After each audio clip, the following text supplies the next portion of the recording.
Well, hello. Look who's here with me. Do you recognize this friendly guy? Got a nice waggy tail, and he's nice and blue, and he has a friend who is big and red. Who do you think his friend is? Did you guess this guy? And you know him. He's Clifford, the big red dog. Hi, Clifford. Clifford, can you say hello to my friends out there? Hello, Kevin. Hi, Joey.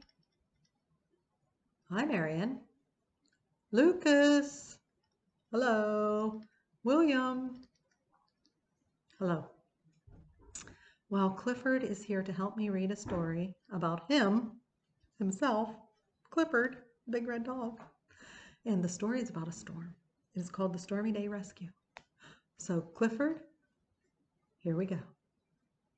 I love Clifford, the big red dog. Clifford, can you sit over there and wait? Are you afraid of storms, Clifford? Sometimes we all are afraid of storms, but here comes the story. Clifford, gonna wait down here. All right. Clifford and the Stormy Day Rescue. One day, Clifford found a very big bone. How convenient, because he's very big. I will bury it, Clifford said. Cleo and T-Bone helped him find a good spot. Oh, he looks so happy. Okay, turn the page.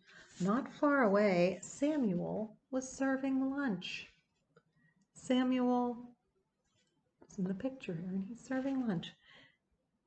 It looks like we might get a storm, he said.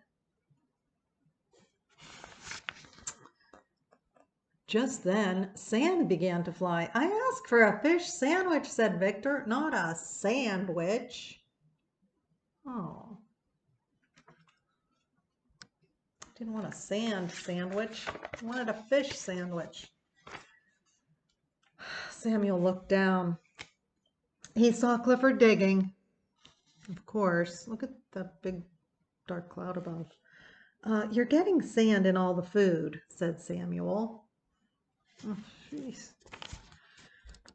Clifford was so sorry. Please go dig somewhere else, Samuel said. Doesn't he look sorry with his puppy dog eyes? Okay. Soon Clifford, Cleo, and T-Bone found a better spot for the bone. You don't even have to dig, said T-Bone. The hole's already there.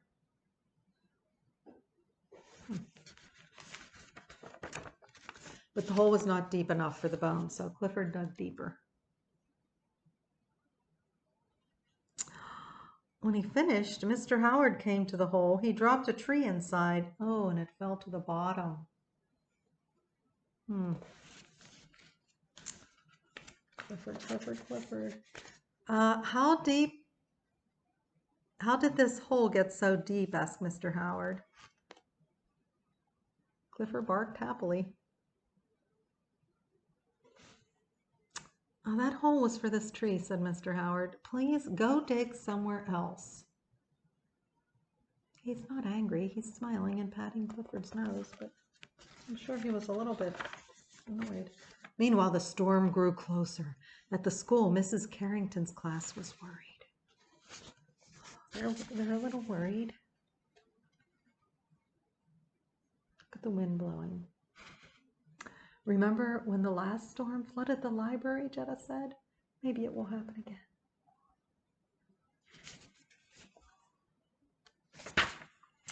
Maybe the wind will blow things around, said Charlie, like that. The class looked outside. Dirt was flying everywhere. Clifford, called Emily Elizabeth. Clifford. You can't dig a hole here, said Emily Elizabeth. We're having a class. Clifford hung his head. Oh, Clifford. Emily Elizabeth patted Clifford's nose. You had better go home now, she said. Just go home, Clifford.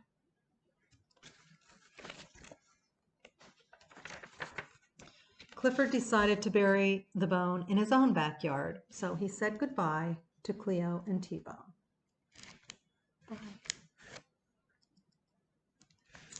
Next door, Mr. and Mrs. Bleakman worked in their garden.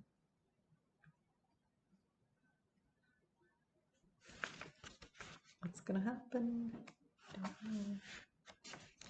The Bleakmans were covering their flowers to save them from the storm. Clifford began to dig. Dirt flew into the Beekman's yard. Poor Clifford was told to dig somewhere else. Again.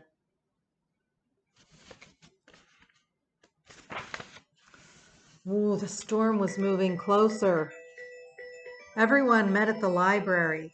They began to build a wall of dirt. It would keep the waves out during the storm.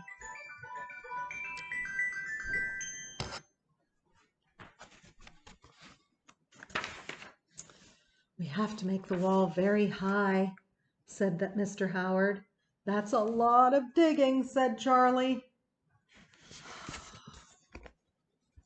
I know the best digger around, cried Emily Elizabeth. Clifford. Oh, Clifford. Dig, boy, Emily Elizabeth said, but Clifford would not dig. Clifford just stayed put. Emily Elizabeth understood. All digging isn't bad. It's just that there's a right time and a place for it. Oh, Emily Elizabeth teaches Clifford so much, doesn't she?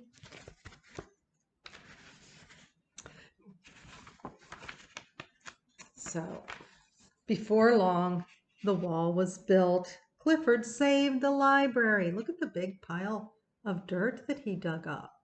Good boy. Later, everyone gave Clifford bones for his hard work. I'll help you bury them, Emily Elizabeth said. Somewhere perfect, just like you.